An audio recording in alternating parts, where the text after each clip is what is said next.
तपाईँले संविधानले व्यवस्था गरे अनुसार 25 जनाको मन्त्री बनाउँदै गर्दाखेरि त मन्त्रीहरू सबै पार्टीका मन्त्रीहरू त आउनुहुन्छ नै।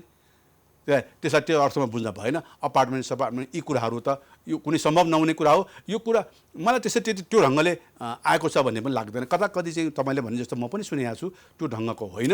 उहाँहरूले चाहिँ नेपाली काङ्ग्रेसमाथि विश्वास गरेर नेपाली काङ्ग्रेसको नेतृत्वमा बन्ने सरकारले नै मुलुकमा समृद्धि दिन सक्छ, स्थिरता दिन सक्छ, लोकतान्त्रिक मूल्य र मान्यताको चाहिँ दह्रोसँग जगेर्ना गर्न सक्छ, यसको प्रोटेक्सन गर्न सक्छ, संरक्षण गर्न सक्छ भन्ने विश्वासका साथ नै यो विश्वासको मत दिएको अवस्थामा हामी त्यसका प्रति अत्यन्त गम्भीर छौँ, हामी सचेत छौँ। होइन अर्जुन सर, यहाँले यसो बताइरहँदा हिजोसम्म निवर्तमान प्रधानमन्त्री केपी शर्मा ओलीलाई हामी अन्तिम समयसम्म पनि छोड्दैनौँ भनेर बाचा कसम खाएको जनता समाजवादी पार्टी महन्त ठाकुर पक्षले जसरी एकाएक युटर्न गर्यो नि, यो भित्र त कारण होला नि सर। होला त, जरुर होला त। मैले अघि भने कारण त्यही हो, घर घरेडी अपार्टमेन्टका कुराहरू छन्। यसको यथार्थता बताइदिनुहोस् न, यहाँलाई के को आपत्ति यसमा? मलाई के लाग्छ भने उहाँहरूले जुन विश्वासका साथ खड्गप्रसाद ओली केपी ओलीलाई समर्थन गर्नुभएको थियो त्यो विश्वासमाथि तुषाराघात भयो। उहाँहरू पनि के अपेक्षा थियो होला, मधेसका मुद्दाहरू होला थिए होलान्, उनका चाहिँ एजेन्डाहरू थिए होलान्, अथवा मुलुकको समृद्धिका विषयहरू थिए होलान्। जुन विश्वासका साथ जो केपी ओलीलाई समर्थन गरिएको थियो त्यो विश्वास पुरा भएन होला। सायद अब उहाँहरूलाई विश्वास लाग्यो यो मुलुकको समृद्धि काङ्ग्रेसबाट सम्भव छ, यो मुलुकको लोकतान्त्रिक पद्धतिलाई चाहिँ दह्रोसँग चाहिँ टिकाउनका लागि, दह्रोसँग जनताको स्तरमा पुर्याउनका लागि काङ्ग्रेसको नेतृत्वमा सम्भव छ। संविधानका विषयमा उहाँहरूको केही थोरै असहमति होलान्, तर पनि मूल रूपमा जनतालाई सार्वभौम बनाउने, जनतालाई अन्तिम शक्ति मान्ने गरी जुन संविधान समावेशी लगायतका जुन संविधान बनेको छ यो संविधानको चाहिँ कार्यान्वयनमा काङ्ग्रेस इमान्दार रहन्छ भनेरै आउनुभएको हो। एउटा राजनीतिक पार्टी चाहिँ जनकजी एउटा अपार्टमेन्टमा एउटा घडेरीमै यसरी चाहिँ सिङ्गो फेरि एउटा व्यक्तिको कुरो पनि छैन, फेरि यो व्यक्तिको कुरो पनि छैन। उहाँहरूले आफ्नो समूहले नै निर्णय गरेर सम्पूर्ण समूहले नै मतदान गरेको अवस्थामा यतातिर चाहिँ हामीले यसरी धेरै सोद्धाखेरि पनि जनकजी मेरो आग्रह कतिपय बेलामा हामीले यो राजनीतिक कर्मीहरूलाई राजनीतिक निर्णयहरूलाई हरेक ढङ्गमा लेनदेनसँग जोड्छौँ।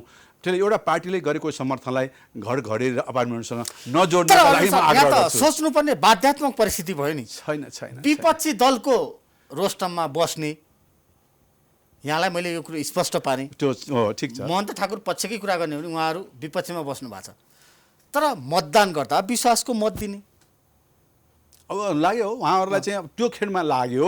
किनभने आफूले कतिपय कुराहरू त हेर्नुहोस् न, अहिलेकै प्रधानमन्त्रीले चाहिँ हिजो 3 गते नै चाहिँ विश्वासको मत दिनुपर्ने पनि के थियो होला र 1 महिनाको समय त पाउनुहुन्थ्यो नि उहाँले। तर के भने उहाँलाई लाग्यो मुलुकको राजनीतिलाई धेरै अस्थिर बनाइरहनु हुन्न, अन्यलपूर्ण बनाइरहनु हुँदैन, अब यो छिटै निर्णय गर्नुपर्छ। निर्णय हो यो एकै दिनमा, सायद चाहिँ एकै दिन अगाडि पनि यो निर्णय भएको हुनसक्छ। त्यो राजनीतिक दलहरूले गरेको निर्णय एकै घन्टामा नि फरक हुनसक्छ, एक दिनमा नि फरक हुनसक्छ। यसलाई अन्यथा नलिउँ। मलाई त यसमा अन्यथा लिनुपर्ने कुनै कारण छैन। राजनीतिक पार्टी उहाँहरू पनि पुरानो नेताहरू हुनुहुन्छ, लामो चाहिँ योगदान भएको चाहिँ पार्टीमा उहाँहरू चाहिँ पार्टी नै चलाएर आएको नेताहरू हुनुहुन्छ। उहाँहरूलाई लाग्यो, म त यसरी बुझ्छु, उहाँहरूलाई लाग्यो कि काङ्ग्रेसको नेतृत्वमा नै मुलुकको स्थिरता सम्भव छ, समृद्धि सम्भव छ, लोकतान्त्रिक मूल्य र मान्यतालाई दह्रोसँग जनताका बिचमा पुर्याउन सकिन्छ भन्ने विश्वास लाग्यो। त्यसैले नै आउनुभएको हो भन्ने लाग्छ। र हामी उहाँहरूलाई के पनि विश्वास दिलाउँछौँ भने जुन विश्वासका साथ उहाँहरूले काङ्ग्रेसलाई समर्थन गर्नुभएको छ, काङ्ग्रेसबाट त्यही विश्वासको भावना साथ उहाँहरू सबैको चाहिँ आपसी समझदारीमा नै हामी सरकार चलाउने कुरो काङ्ग्रेसको चाहिँ रहन्छ। भनेपछि यहाँको आशय जुन विपक्षी गठबन्धन अहिलेको नेकपा एमाले बारम्बार भनिरहेछ, जनमत भन्दा नि सर्वोच्चको परमादेशबाट बनेको सरकार भनेर जुन आक्षेप छ नि, यो आक्षेपलाई कसरी निराकरण गर्नुहुन्छ? हिजो 165 जनाको त्यो मत सर्वोच्चको परमादेश र जनकजी 165 त त्यहाँ त सही बाँडिएर फेरि हुन्छ भने पनि होइन, त्यो त सही गरेरै मतदान गर्ने हो नि। 165 जना त सही गरेरै मतदान गरे होला नि जनकजी, त्यसले परमादेश हो त। सर्वोच्चले त खालि के मात्रै गरे हो भने हिजो चाहिँ 149 जनाको चाहिँ जुन रिट निवेदन थियो 146 जना त उपस्थित भएरै राष्ट्रपतिज्यूले जसरी त्यसलाई परीक्षण गर्ने प्रयत्नै गर्नु भएन, त्यो 49 जनाको चाहिँ सहीलाई बहुमतलाई जसरी चाहिँ नजरअन्दाज गर्नुभयो, त्यसको न्यायको लागि हामी यतिजना छौँ तर पनि हाम्रो सुनवाई भएन भने 146 जना त उपस्थित सशरीर उपस्थित भएर चाहिँ गएको कुरालाई उहाँहरूले परमादेश गरेको हो, त्यति मात्रै हो। सर्वोच्चले फेरि यो पनि भने होइन अब सदाका लागि चाहिँ शेरबहादुर देउवाको नेतृत्वको सरकार बन्छ त कहाँ सरकारले भने त सर्वोच्च त संसद बोलाउन आदेश भयो। त्यो आदेशमा सर्वोच्च हिजो संसद बोलाइयो, सांसदले मत हालेरै गरे त। जसरी 149 जनाले सही गरेरै 146 जना उपस्थित भएरै अदालतमा चाहिँ निवेदन गरे जस्तै 165 जनाले उपस्थित भएर सही हालेरै सांसदहरूले चाहिँ सरकार बनायो नि त। कसरी परमादेश संसद? यसो अर्जुन सर, संसदीय प्रणाली प्रजातान्त्रिक पद्धतिमा एउटा दलीय व्हिप, दलीय मान्यताभन्दा विपरीत गएर जोड बलको भरमा सरकार बन्दा त्यो सरकार टिकाउ र दीर्घकालीन होला र भने मेरो यो आशय। ठिक छ, तपाईँको यो म पनि यो पार्टी सिस्टम बलियो नै हुनुपर्छ भन्छु। म चाहिँ 56 सालको पनि म सांसदै हुँ। त्यति बेलाको संविधान पनि मलाई थाहा छ। 64 सालमा पनि म संविधान थिएँ। म 70 सालमा पनि संविधान सभाकै सदस्य, 64 र 70मा संविधान सभाकै सदस्य थिएँ। मैले पनि देखिरहेको छु 56 सालमा म सांसद हुने गर्दाखेरि सरकार निर्माण गर्ने चाहिँ बाटाहरू के हुन्, संविधानको धाराले के व्यवस्था गरेको छ, केही त्रुटिहरू रहे, केही कमजोरी रहे जसले राजनीतिलाई फोहोरी अस्थिर बनायो। त्यसका लागि नै अहिले हामीले त्यसलाई अझ बलियो बनाऊँ भनेर मूलतः हामीले संविधान के अरे यो संसदलाई विघटन गर्ने जुन बाटोहरू छन्, प्रक्रिया छन्, हामीले अलिक जटिल बनाएका हौँ। प्रधानमन्त्रीलाई मन लाग्यो कि चाहिँ भङ्ग गरेको अवस्थाले, तर त्यसलाई चाहिँ बारम्बार तोड्नुभयो संविधानको भावना विपरीत। र एउटा धारा चाहिँ संविधानको धारा 76 को 5 के जोडियो भने अलग्गै धारा, त्यो धारा पहिला थिएन। त्यस्तो अवस्थामा जहाँ चाहिँ 30 दिनभित्र चाहिँ कसैले चाहिँ बहुमत प्राप्त गर्न सकेन भने त्यस्तो अवस्थामा दलको व्हिप भनिएको छैन, अन्त दलको नेता भनिएको छ। त्यसमा कुनै पनि मान्यले भनिएको छ, त्यसमा कुनै व्हिपको कुरो पनि लाग्दैन। त्यसैले धारा 5 भनेको दलको नेता, दलीय व्हिप लाग्ने व्यवस्था नै होइन। सरकार सकभर त्यो पनि किन गरिएको भने सकभर चाहिँ चुनावमा जान नपरोस्, सकभर यो संसदलाई चाहिँ विघटन गर्ने बाटोलाई जताबाट पनि यसलाई सकभर चाहिँ टाइट गर्न खोजिएको हो। यसलाई चाहिँ अझ चाहिँ बलियो ढङ्गले संसद भङ्ग गर्ने बाटाहरूलाई बन्द गर्न खोजिएको हो।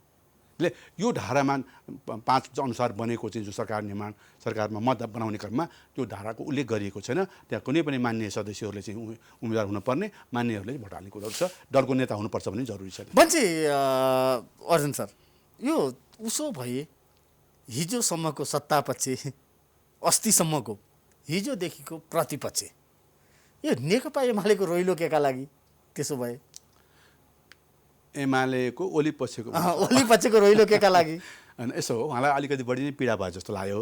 अब त्यो उहाँले जान्ने विषय हो। जति बेला चाहिँ 74 सालमा यो सरकार निर्माण गर्दा, तर उहाँले त बारम्बार सर्वोच्चमाथि नै एट्याक गरिरहनु भएको छ नि त। हामी एकातिर स्वीकार्छु पनि भन्नुभएको छ, स्वीकारी पनि रहनु भएको छ। अलि बढी नै पीडा भयो जस्तो लाग्यो मलाई उहाँहरूलाई। सरकारमा जाँदाखेरि कुनै पनि राजनीतिक दलले सरकारमा जानु भनेको सदाका लागि हो, म फेरि सरकारबाट मैले फर्कनै पर्दैन भन्ने सोच राख्नु नै त्यो चिन्तनको त्रुटि हो। त्यो चिन्तन गलत त्रुटि हो, गलत चिन्तन हो। कुनै पनि राजनीतिक दलहरूले कि त उसको अर्को एउटा व्यवस्था हुनु पर्यो जसले जनतामा जानु नपर्ने व्यवस्था पनि हो। हामी जुन राजनीतिक पद्धतिमा हामीले अभ्यास गरिरहेका छौँ त्यो राजनीतिक पद्धति भनेको जनताको विश्वास रहन्जेलसम्म त्यो सरकारमा रहने हो। जनताको विश्वास टुट्दै गर्दाखेरि पनि होइन मैले छोड्दिनँ भन्ने अहम गर्ने, त्यसमा चाहिँ धेरै रोइलो गर्ने, आक्रोश व्यक्त गर्ने होइन। उहाँहरू त्यो चिन्तनबाट आउनुभएको छ कि उहाँले सरकारमा छोड्ने भनेको कुराहरू उहाँहरूका लागि त्यो चाहिँ अत्यन्त अस्वाभाविक। एकपल्ट सरकारमा गइसकेपछि सबै राज्य सत्ताहरूलाई कब्जा गरेर अनि सदाका लागि सत्तामा रहने त्यो अभ्यास केपी शर्मा ओलीजीले गरिरहनु भएको थियो। त्यही बाटोमा राजनीति पनि जाँदै थियो। तर नेपालमा नेपाली जनताहरूले त्यो खालको निरङ्कुशता, त्यो खालको सत्ता कब्जालाई नेपाली जनताले स्वीकार गरेनन्। त्यसपछि पनि फेरि अदालत छँदैछ। अदालतले संविधानको भावना, संविधानको अक्षरलाई चाहिँ केलाएर चाहिँ उसले चाहिँ आदेश गर्दछ, त अदालतले पनि त्यसलाई चाहिँ अवरोध गरेको अवस्था हो। त्यसले त्यो रोइलो भनेको उहाँहरूको त्यो एउटा खालको चिन्तन। एकपल्ट सरकारमा गइसकेपछि मैले अब सबै राज्यका सबै अङ्ग प्रत्यङ्गहरूलाई चाहिँ कब्जा गरेर म सधैँ सत्तामा रहनुपर्छ भन्ने जुन मानसिकतामा ठेस लाग्यो, अङ्कुश लाग्यो, सत्ताबाट बहिर्गमन हुनु पर्यो। त्यसको चाहिँ म रोइलो त छटपट्टि, त्यसको चाहिँ खालको प्रतिबिम्ब भनौँ न, त्यसको रिफ्लेक्सन हो, त्यो रियाक्सन, प्रतिक्रिया हो त्यो। दर्शकहरू, प्राइम इस्युमा हामीसँग हुनुहुन्छ नेपाली काङ्ग्रेसका केन्द्रीय सदस्य अर्जुन जोशी। उहाँसँगको कुराकानी निरन्तर जारी नै रहन्छ। अहिले प्राइम इस्युमा बेला भएको छ छोटो विश्रामपछि हामी फेरि उपस्थित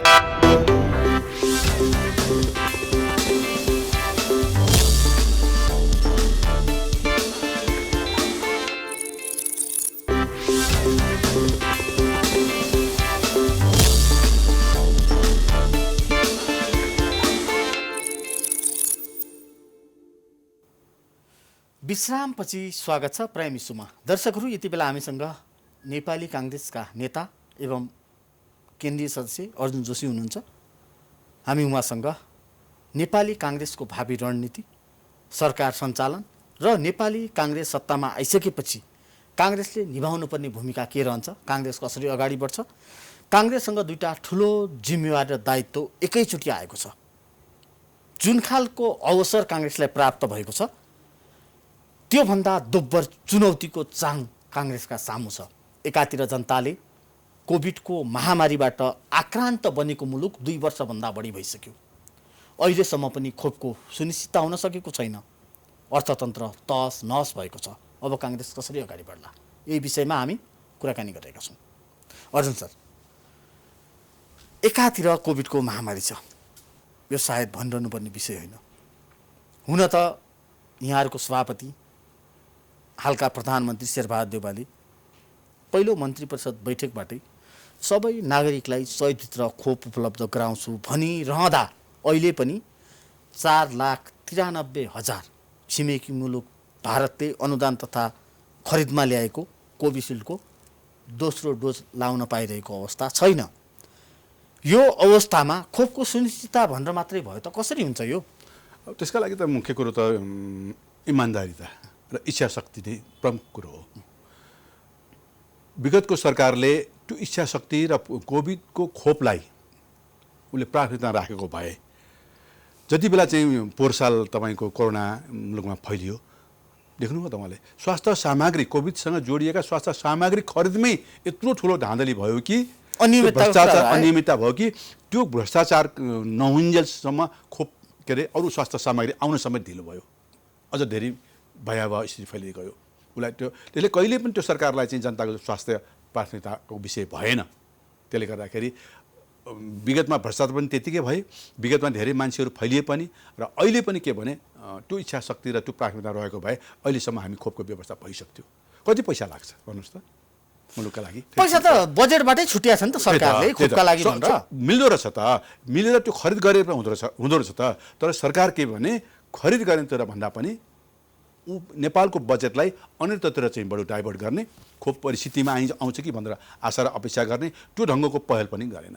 सरकारको लेभलबाट गर्नुपर्ने हो कि हाम्रो ठाउँ ठाउँमा चाहिँ हाम्रो एम्बेसीहरू छन्, एम्बेसीहरूबाट चाहिँ पहलहरू गर्नुपर्ने हो कि त्यो पहलहरू पनि भएन। जबकि प्रतिपक्षको नेता दलको नेता भइकन पनि नेपाली काङ्ग्रेसको सभापतिले आफैले धेरै कुरामा सहजीकरण पनि गर्नुभयो, सरकारलाई चाहिँ आँखा चिम्लेर समर्थन गर्नुभयो कोभिड नियन्त्रण रोकथाम र खोपका लागि।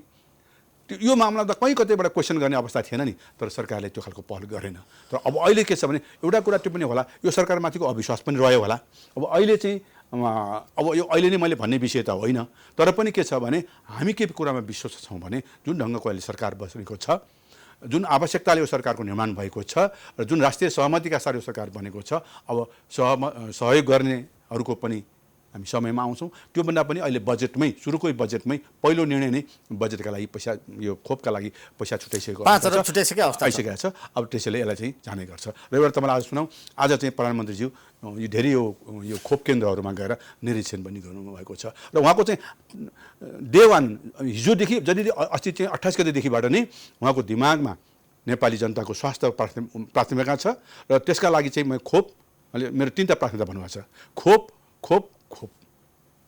त्यो ढङ्गले चाहिँ उहाँ अगाडि बढिरहनु भएको छ। र त्यो खालको इच्छा शक्ति र प्रयत्न हुने हो भने विदेशी शक्तिहरूले पनि हामीलाई चाहिँ शक्ति राष्ट्रहरूले पनि मित्र राष्ट्रहरूले पनि हामीलाई सघाउँछन्, किन्ने ठाउँमा पैसा पनि छ, त्यसका लागि हामी गर्न सकिन्छ।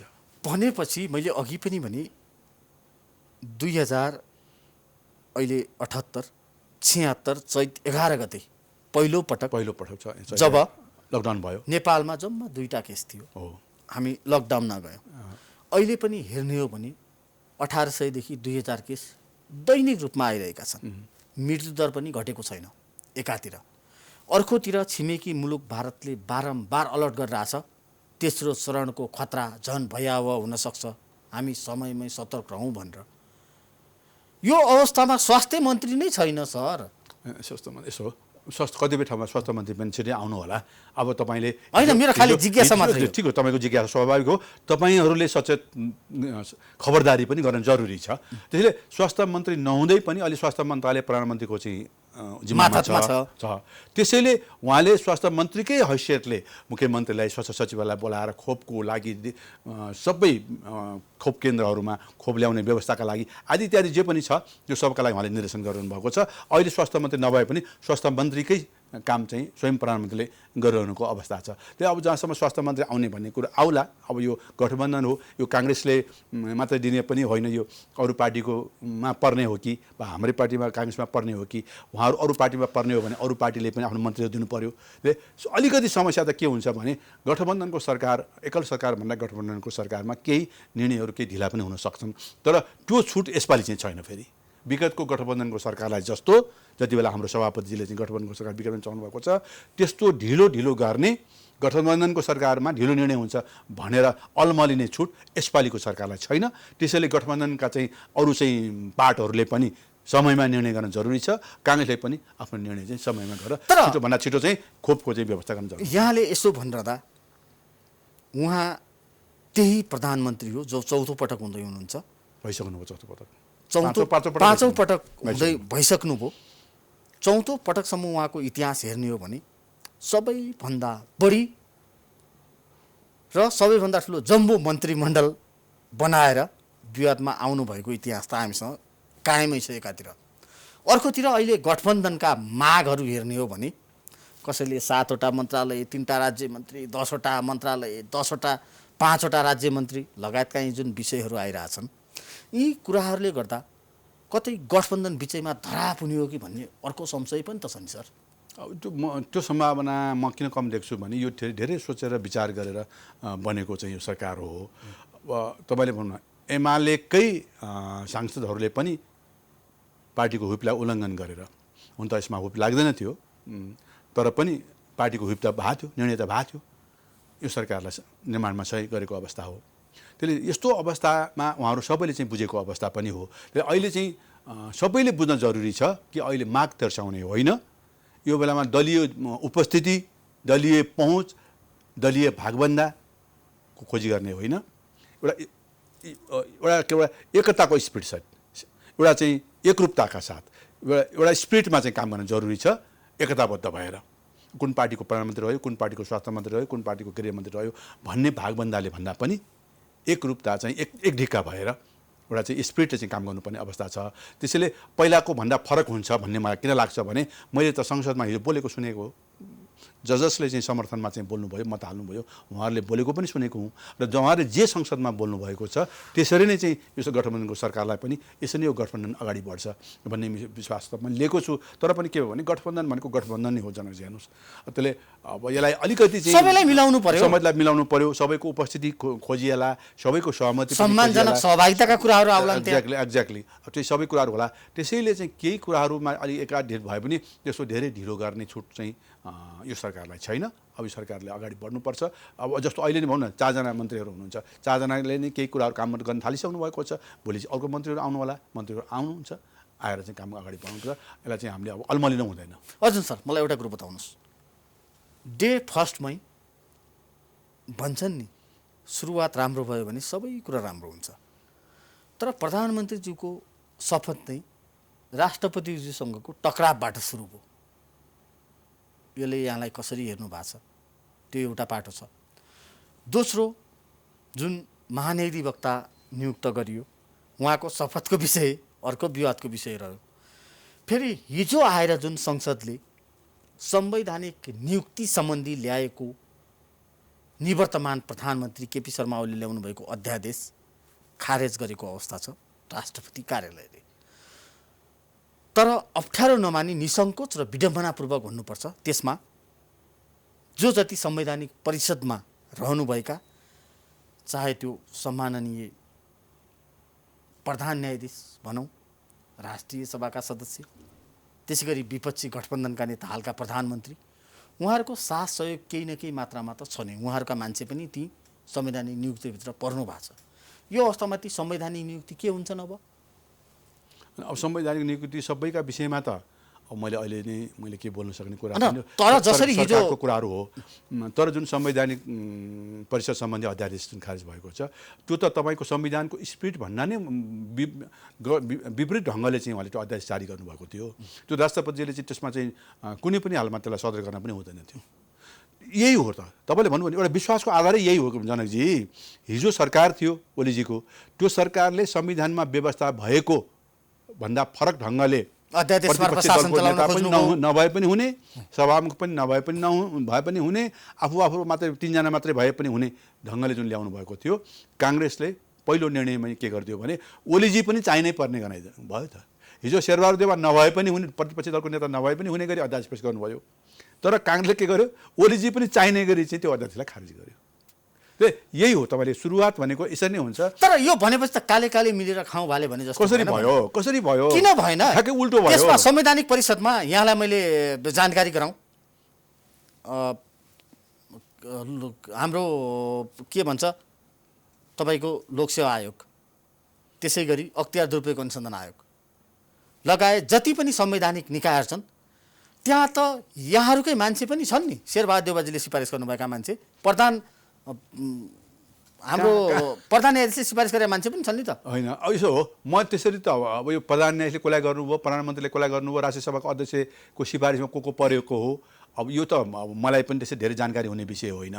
तर तपाईँले काले मिलेर खाने भनेको त कसरी भयो? तपाईँले संविधानले प्रष्ट रूपमा व्यवस्था गरेको छ, संवैधानिक परिषदमा प्रधानमन्त्रीको अध्यक्षता संवैधानिक परिषद अहिलेसम्मका संवैधानिक नियुक्ति खारेज हुन्छन् त उसो भए? होइन, अब खारेज त अब त्यो कतिपय अदालतका कुराहरू पनि होलान्, कहिले कोर्टमा पनि जालान्, कानुनले के भन्छ यी सबै त्यसैले सबै कुरोहरू जाला। तर काङ्ग्रेसले जे गर्छ संविधानको भावना विपरीत गर्दैन, संविधानको मर्म विपरीत गर्दैन, विद्यमान कानुन र नियम विपरीत गर्दैन, त्यति कुरो पक्का छ। संविधान हिजो गरेका कुराहरू सबै उल्ट्याउने त्यो त प्रधानमन्त्रीले भनिसक्नुभयो। हिजो गरेका जति पनि असल कामहरू छ ती सबैको निरन्तरता दिन्छु र उहाँलाई धन्यवादसम्म दिनुभएको अवस्था छ। त्यसैले सबै हिजोको सरकारले जम्मै उल्ट्याउने भने पनि होइन, तर नियम सम्मत छैनन्, विधि सम्मत छैनन्, संविधानको भावना सम्मत छैनन् भने ती सबै उल्टिन्छ। तपाईँले राजदूतको कुरो त उल्टिसक्यो त। यसरी नै जुन कुराहरू चाहिँ मैले पनि मेरो टिप्पणीमा गरेको थिएँ, राजदूतको लागि एउटा चाहिँ मापदण्ड तयार गरिएको थियो, त्यो निर्देशिका नै खारेज गरेर अध्यादेश मार्फत जो पनि राजदूत ल्याउन पर्ने बनाउनु भयो त्यसलाई त खारेज गरिदियो। तर परराष्ट्र सेवाबाट आएकाहरूलाई त फेरि कायमै रह्यो। त्यसले गर्दाखेरि जुन विधि सम्मत छैनन्, कानुन सम्मत छैनन्, त्यो त जम्मै खारेजै हुन्छन्, बदर हुन्छन्। तर यसको अर्थ यो होइन कि हिजोको सरकारले गरेका सबै नियुक्तिहरू बदर हुन्छन्, अब त्यो पनि हुँदैन। कति कानुन सम्मत होला, विधि संविधानै सम्मत छ भने त त्यो पनि कायम रहन्छन्। त्यो अहिले नै यो हुँदैन। तपाईँले भन्नुहुन्छ काले मिलेर खाम भाले भन्ने रोक्नका लागि नै यो अध्यादेश खारेज भएको जो संविधानले व्यवस्था गरेको छ त्यही अनुसार अब संवैधानिक परिषद रहन्छ। अर्जुन सर, हामी अन्त्यतिर पनि आइसकेका छौँ। यहाँहरूलाई अर्को ठुलो चुनौती छ। संवैधानिक व्यवस्था बमोजिम भदौ 16 देखि 19 भित्र यहाँहरूले आफ्नो 14औं महाधिवेशन गर्नुपर्ने कानुनी दायरा एकातिर छ, अर्कोतिर यहाँहरूको जुन कार्यतालिका थियो, हुन त क्रियाशील सदस्यता विवाद सम्बन्धी कार्यदल नै बनाएर यहाँहरूले धर्मशालामा बसेर काम गरिरहनु भएको छ। त्यो कार्यदलका एकजना सदस्यमाथि आक्रमण भएपछि त्यो पनि स्थगित भएको अवस्था छ। पछि समयमै यहाँहरूको महाधिवेशन हुन्छ, आधार के छ? यसो छ, अब अलिकति विगतको भन्दा अलिकति फरक पनि रह्यो जनकजी, किनभने कोभिड अहिलेसम्म हाम्रा कुनै पनि अधिवेशनमा यो कोभिड भन्ने चिज थिएन। अहिले यो कोभिड भन्ने चिज आयो। अहिले तपाईँ र तपाईँ मास्क लगाएर चाहिँ मसँग अन्तर्वार्ता लिने हुनुहुन्छ। अब एउटा चिज आएको छ। अब यही बेलामा नै फेरि यो देशभरि बाढी पहिरोको यति चाहिँ भयावह स्थिति छ। मैले पर्वतमा म छँदाखेरि 3 किलोमिटर म पोखरातिर जान सक्दैन थिएँ, 3 किलोमिटर म बागलुङ जान सक्दैन, हप्ता दिनसम्म यसै बन्द भएको अवस्था थियो। यी सबै परिस्थितिका कारणले हाम्रो महाधिवेशनलाई कहीँ कतै त प्रभावित गरिरहेकै छ। तर पनि मैले पछिल्लो लिएको सूचना अनुसार क्रियाशील छानबिन समितिले आफ्ना सबै कामहरू करिब सिधाइसकेका छ हगि। अब उसको काम 95% करिब काम, 90%देखि 95%सम्म काम क्रियाशील सदस्य छानबिन समितिले सिधाइसकेको अवस्था छ। बाँकी 5-7% समस्या हो। अब त्यो चाहिँ उच्च स्तरको नेताहरू बसेर हुनसक्छ, या 5-7% समस्या रहन्छ भने 13औँमा हाम्रो चाहिँ क्रियाशील सदस्यहरू हुनुहुन्छ। त्यो 13औँको क्रियाशील सदस्यको आधारमा पनि हाम्रो 5-7%लाई त्यसरी पनि अब तपाईँको 6,742 वडाहरूमा हामी 10-20 वडाहरूमा रहलान्, 10 लाख क्रियाशील सदस्यमा 500-700 सदस्यको विवादहरू रहन पनि सक्ला। तर त्यसको कारणले चाहिँ हाम्रो अधिवेशन रोकिँदैन। त्यसले हाम्रो तयारी आफ्नो ठाउँमा अगाडि बढाएको छ। खालि के मात्रै हो भने केही दिन बर्खा कोरोना क्रियाशील सदस्य भने अत्यन्त जटिल विषय पनि हो। विगतमा 8 महिना लाग्ने गर्थ्यो जनकजी यो टुङ्गाउनका लागि, त अहिलेको छानबिन समितिलाई करिब 2.5-3 महिनामा त अहिले करिब 90% टुङ्गाइसकेको अवस्था हो। त्यसैले त्यो यस्तो जटिल विषय छ जहाँ सबैको चासो छ, आफ्नो भविष्य जोडिएको छ, त्यस विषयमा सबैले चासो गर्छन्, विवाद गर्छन्, दाबी गर्छन्।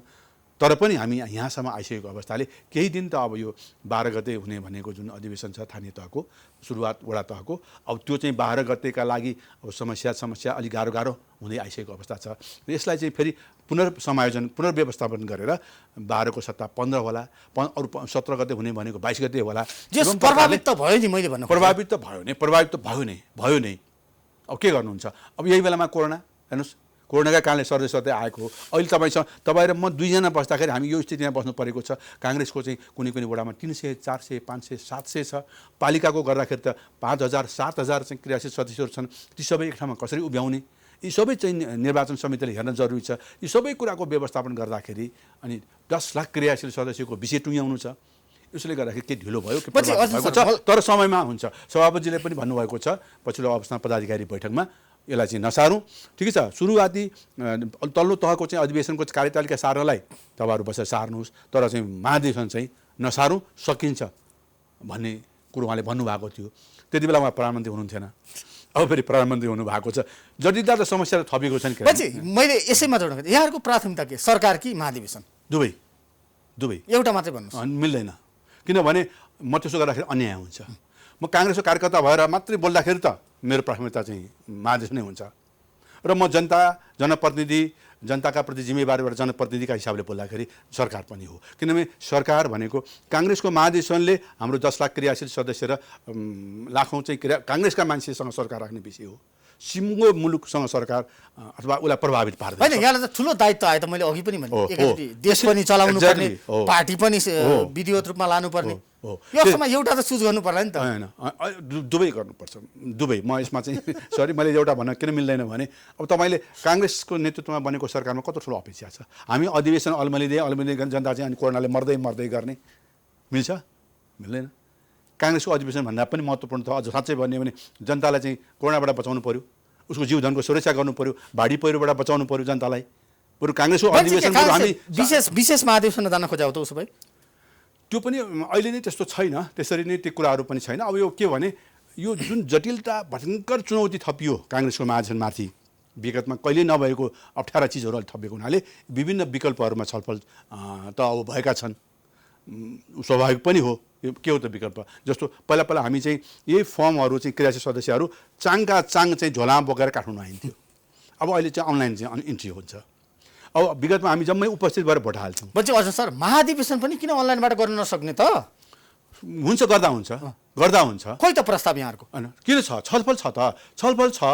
अब तर समस्या के छ चाहिँ भने हाम्रो जनकजी, म कुसमा बजार सदरमुकाममा बस्दाखेरि पनि कतिपय अनलाइन मिटिङ त्यो वाइफाईले चाहिँ अनलाइन के अरे उसले नेटवर्कले काम नगरेर म बोलेको नआउने भयो, म उपस्थित नसुन्ने भए। तपाईँले गाउँमा दूर दराजमा बसेका मान्छेले भोट कसरी हाल्छन् जनकजी? कसरी हाल्छन्? समस्या होइन, तर विकल्प त चाहियो नि त। मैले विकल्प खोजी गरिरहेको छु। अब के गर्ने? त्यसैले अब वडाको चाहिँहरूलाई मात्रै गर्ने, वडालाई चाहिँ सशरीर उपस्थित हुने, त्योभन्दा माथि अलिक विकसित ठाउँ छ त्यहाँ अनलाइनबाट गर्ने हो कि अथवा अर्को पनि विकल्प पनि छ? अब यो मेरो पार्टीमा मैले बोल्ने बेलामा भनौँला, मेरो व्यक्तिगत रूपमा मैले सोचे हो। अब अहिले हामीलाई चाहिँ महाधिवेशन गर्नका लागि 3 चिज चाहिन्छ महत्त्वपूर्ण। पहिला वडाको अधिवेशन हुनै पर्यो, त्यो नभइकन महाधिवेशन चाहिँदैन। अनि वडाको अधिवेशन भएपछि अरू बिचको 2टा तहको चाहिँ छोडिदियो, प्रतिनिधि सभा महाधिवेशन गर्यो। प्रतिनिधि सभा चाहिँ क्षेत्रीय अधिवेशन गर्यो। प्रतिनिधि सभा क्षेत्रीय अधिवेशन गर्दाखेरि त्यसले चाहिँ महाधिवेशन प्रतिनिधि आउँछन् अनि त्यो महाधिवेशन प्रतिनिधि भइसकेपछि केन्द्रीय महाधिवेशन हुन्छ। वडा, प्रतिनिधि सभा महाधिवेशन र केन्द्रको महाधिवेशन, त्यो भएपछि हामी केन्द्र हुन्छौँ। अरू जिल्ला अधिवेशन, क्षेत्रीय अधिवेशन, पालिका अधिवेशन नभए पनि हाम्रो महाधिवेशनलाई फरक पर्दैन, त्यसलाई पछि गर्दा पनि हुन्छ। अन्त्यमा अर्जुन सर, एकदमै अन्तिममा आइसकेका छौँ हामी। यहाँहरूले सबै राजनीतिक दललाई त सरकार र सत्ताका लागि मिलाउन सक्नुभयो, तर आफ्नै पार्टीभित्र यहाँहरूभित्र त यो अहिले जति यहाँलाई साथ दिने गठबन्धन छ नि, त्योभन्दा बढी खेमा जन्मिसकेका छन्। सभापतिका दावेदार मात्रै हेर्ने हो भने त नाम सार्वजनिक भने त 20-25 जना पुगिसक्नुभयो। उहाँलाई कसरी मिलाउनुहुन्छ? अनि अब यो त यसो, अब यो अहिले चाहिँ यत्रो ठुलो पार्टी छ, नेपाली काङ्ग्रेस लोकतन्त्रलाई सुन्दर पक्ष हो। फेरि नेपाली काङ्ग्रेस भनेको एउटा यस्तो ऐतिहासिक पार्टी हो, संसारमा नै लोकतन्त्रका लागि, लोकतन्त्रसँग दरोसँग उभिने, लोकतन्त्रको एउटा पर्याय बनेको पार्टीमा सभापतिको दावेदारी गर्नु भनेको त्यो अन्यथा पनि होइन। बिस्तारै चाहिँ छानिँदै पनि जानु होला। अब यसको निर्क्युल गर्ने भनेको त हामी यो कुरामा के विश्वास गर्छौँ काङ्ग्रेस पार्टी भने निर्वाचनले लोकतन्त्र कमजोर हुन्छ भन्ने कुरामा हामी विश्वास गर्दैनौँ। निर्वाचनले लोकतन्त्र अझ बढी बलियो बनाउँछ भन्ने कुरामा विश्वास गर्छौँ। त्यसैले धेरै लड्नुहुन्छ, जतिजना लड्नुहुन्छ, देशभरिका आएका महासचिव प्रतिनिधिले जसलाई चाहिँ सभापति चुन्नुहुन्छ उहाँ सभापति हुनुहुन्छ, उहाँले नै काम गर्न पाउनुपर्छ। यही हो, यसमा कुनै समस्या पनि देख्दैन। पार्टीभित्र कुनै द्वन्द्व छैन भन्ने यहाँको आशा। द्वन्द्व त यसो किन हुँदैन? यो त रेजिमेन्टेड पार्टी होइन, यो आर्मीको सङ्गठन, पुलिस फौज सङ्गठन होइन नि त जनजी। यो त डेमोक्रेटिक पार्टी हो, जसमा फरक फरक विचार छ, फरक कुन बाटोले जाने भन्ने छ त, किन नहुने, स्वाभाविक छ। तर त्यसको निष्कर्ष भनेको हाम्रो महाधिवेशनले टुङ्गो लगाउँछ, पार्टीको वैधानिक थलोहरूले टुङ्गो लगाउँछ। होला हाम्रो नेताहरूको फरक फरक धारणा हुन्छ, यसरी जानु। यी सरकार निर्माण गर्ने कुरोमा, महाधिवेशन गर्ने विषयदेखि लिएर यी आदि इत्यादिमा फरक धारणा आउँछन्। तर हामी बैठक बस्छौँ, बैठक बसेपछि एउटा निर्णय आउँछ, त्यो निर्णयको आधारमा हामी पार्टी चल्छौँ। हस् अर्जुन सर, यहाँसम्म आइदिनु भयो। हाम्रा जिज्ञासाहरू समाधान गर्ने यहाँले जुन प्रयास गर्नुभयो र जति जिज्ञासाहरू समाधान गरिदिनु भयो, हामी यहाँलाई अग्रिम शुभकामना पनि दिन चाहन्छौँ। समयमै यहाँहरूको पार्टीको महाधिवेशन सम्पन्न होस्, यहाँहरूले त्यसमा स्थायित्व, शान्ति र जनताले समयमै खोप पाउन्, सबैभन्दा ठुलो कुरो। हामी यहाँलाई यो उपस्थितिका लागि धेरै धेरै धन्यवाद। मेरो पनि धेरै धन्यवाद जनकजी तपाईँलाई र तपाईँको यो प्राइम टिभीलाई पनि। मुलुकको यो बडो जल्दो बल्दो विषयमा कुराहरू तपाईँले उठान गर्नुभयो र मेरो पार्टीको तर्फबाट केही धारणाहरू राख्ने, स्पष्ट पार्ने अवसर, देशभरि राख्ने अवसर दिनुभयो। त्यसको लागि म आभारी छु र तपाईँको यो प्राइम टिभीको अझ उत्तरोत्तर प्रगतिको पनि म कामना गर्दछु।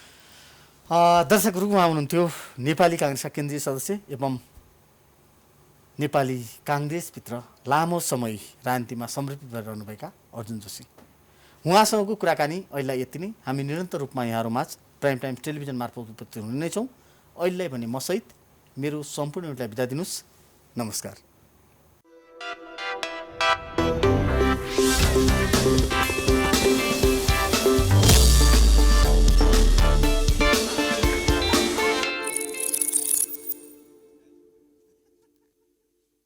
This is Times